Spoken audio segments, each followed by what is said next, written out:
Ladies and gentlemen, I'm here with the Impact Wrestling Review, the May 31st edition. By hopping on into this thing, feel free to subscribe to this channel if you love wrestling content. Also, hit me up on Twitter at 2SweetPod, that's the number 2SweetPod, and at OMGCoreyB. So, we're gonna hop right on into this thing. We had the beautiful montage as usual, video montage that is from last week's event, recapping that. So we're gonna hop right on into the first match. It was Moose versus Ethan Page and Josh Alexander, versus RVD, Sabu, and Tommy Dreamer. I thought that this was a decent match at best. The crowd was hot for it. They loved it. They loved the ECW guys. The ECW guys got all of their spots in, all of their old normal spots had the van dominated by RVD. We had Sabu flying with a tope over the top.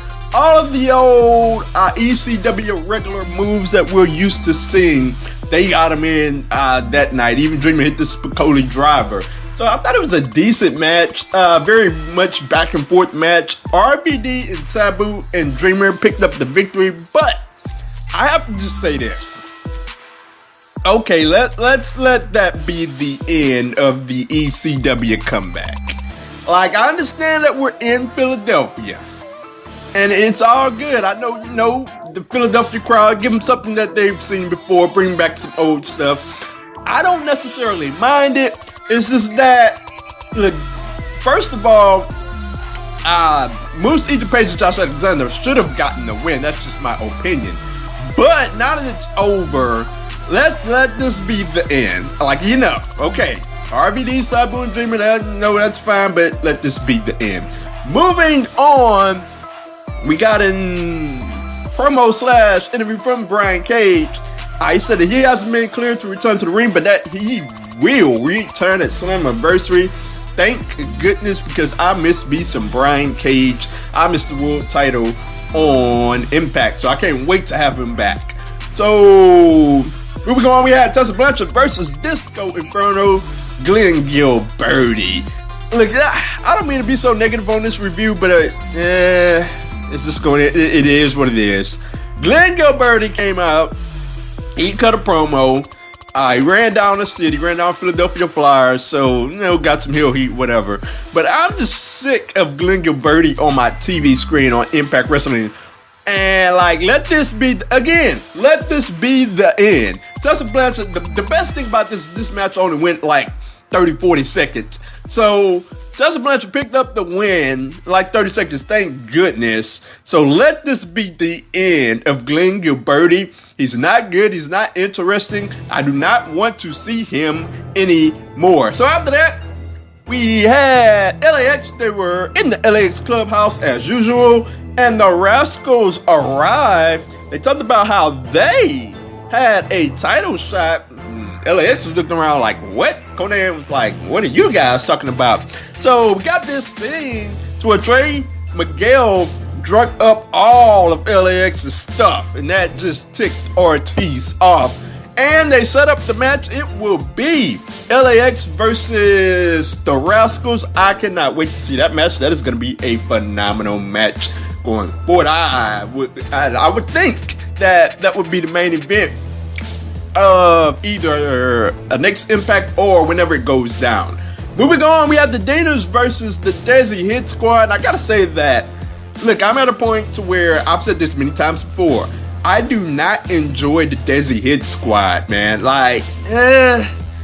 It's the fact that it's this iteration of the Desi Hit Squad. There was one promo months ago where they had a random Twitch promo. We were going to commercial break or whatever, and the Desi Hit Squad just cut a promo, and it was just them being mad heels, angry heels, and I was like, okay, that Desi Hit Squad I can get behind, but this Desi Hit Squad, Gama Singh, it just doesn't feel like they're a serious enough tag team for me in the tag team division.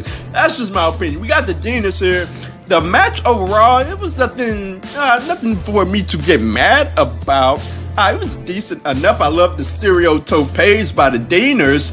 That was toward the beginning of the match. Rohit had a sweet double stump. They made it into a double stump combination tag team maneuver, and that got a nice 2 count. And it was a decent enough match. The Dinas would go on to pick up the victory with the cradle. And yeah, man, I thought it was a good match. And that was Cody Deaner would go on and pick up the victory. But good match. I like the Deaners. You know, their gimmick is, I guess it's gonna take some time to get used to, but I don't mind giving it a chance. They look pretty decent in the ring. The Desert Hit Squad, just let the dudes be serious for once. We also got a nice Killer Kross video package.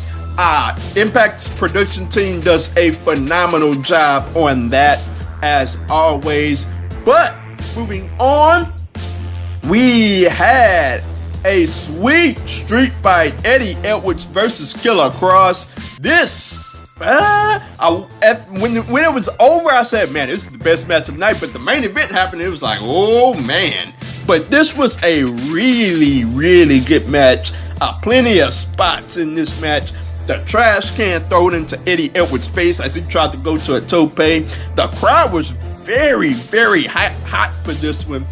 Killer Kross did a high time on Eddie Edwards through a ladder. Crowd popped big time for that. We had the top rope power bomb from Eddie Edwards through chairs on Killer Kross, and it was a great match until the Sandman showed up. So the Sandman shows up.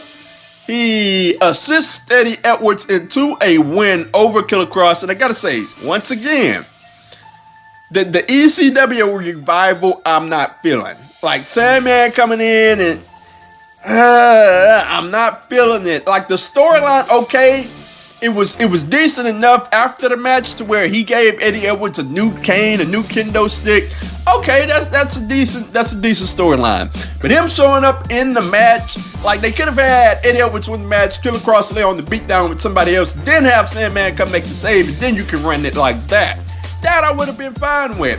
But here it is. He interferes in the match, and Eddie Edwards is your winner due to him needing help from the Sandman. Like, okay, once again, let this be the end of it. Let this be the end of the ECW regulars coming in like this. So, moving on, we had Su Yung and Rosemary backstage. Rosemary was talking to James Mitchell, and he was talking about how it wasn't James Mitchell's fault of everything that happened. Allie came to him to enter the Dark Realm. Rosemary came to him, and he said it was all Rosemary's fault. It was Rosemary's fault that Allie was dead. And Rosemary clapped back at him, said it was his fault, and that she is keeping Su Yung. It'll be interesting to see how this all plays out. I gotta say that this isn't doing Su Yung any favors as far as credibility goes. Like, she's on her collar, and she could have moved on from this feud and been doing something else. That's just my one complaint. But overall, I'm interested in Rosemary. I'm interested to see how it goes for her going forward. So moving on, we had an OVE video package, and it set up the Chris versus Scarlett Bordeaux, and followed by Sami Callihan was awesome in this, as always, as he always is in these OVE video packages. And it was well done. I enjoyed it, and we'll see what happens with Scarlett Bordeaux and followed by. I kind of wish that they would put Scarlett Bordeaux in the Knockouts division and let her rumble there. Like, I'm getting tired. Like, I don't mind it. I'm not one of those people that's like, oh, intergender matches don't belong in wrestling. Not at all. I just think that Scarlett Bordeaux is very talented, and I would like to see her in the Knockouts division. That's just my opinion. Johnny Impact, the main event, Johnny Impact and Michael Elgin versus Willie Mack and Rich Swann. What a heck of a match this was. I enjoyed every bit of it. Swann and Mack, the match was high-paced from the start. They had stereo topes to start the match, and the brawl was on the floor. Plenty of great spots in this match. We had a fantastic spot where Willie Mack hit a Meteora. Johnny Impact then hit a Spanish Fly on him, and then Rich Swann hit what looked like a Trouble in Paradise for a near fall that got the crowd on its feet. I think this was the match where we had the "This is awesome" chant from the crowd. The crowd was very hot for this one. Man, I was hot for this one. It was an awesome main event. Impact is on a roll with that, by the way. Awesome main event, but towards the end of the match, Johnny Impact falls into Michael Elgin. No, excuse me, Rich Swann shoved Johnny Impact into Michael Elgin to the outside. Michael Elgin looked up, he was ticked off, and he walked out on the match. Rich Swann picks up the victory with the 450, and a phenomenal match, and the storyline moves on with Michael Elgin and Johnny Impact. That was a nice way to progress that storyline. I don't have a problem with it whatsoever. Michael Elgin's ticked because you feel like Johnny Impact hit him. And really, Willie Mack and Rich Swann picks up a huge win. So an enjoyable show. There were some things that I didn't like about it, but as the show progressed, it got really good. We got two really good matches in the main event and the street fight that I really enjoyed. And we'll see how it goes down next week. Next week, it will be LAX and the Rascals next week, by the way. So that should definitely main event. I'll be looking forward to it. This Impact was decent enough. Let me know your thoughts on this episode of Impact Wrestling, whether that's in the YouTube comments or on Twitter at the number 2 Sweet POD. That's 2 Sweet POD, or at OMG Corey B. Let me know your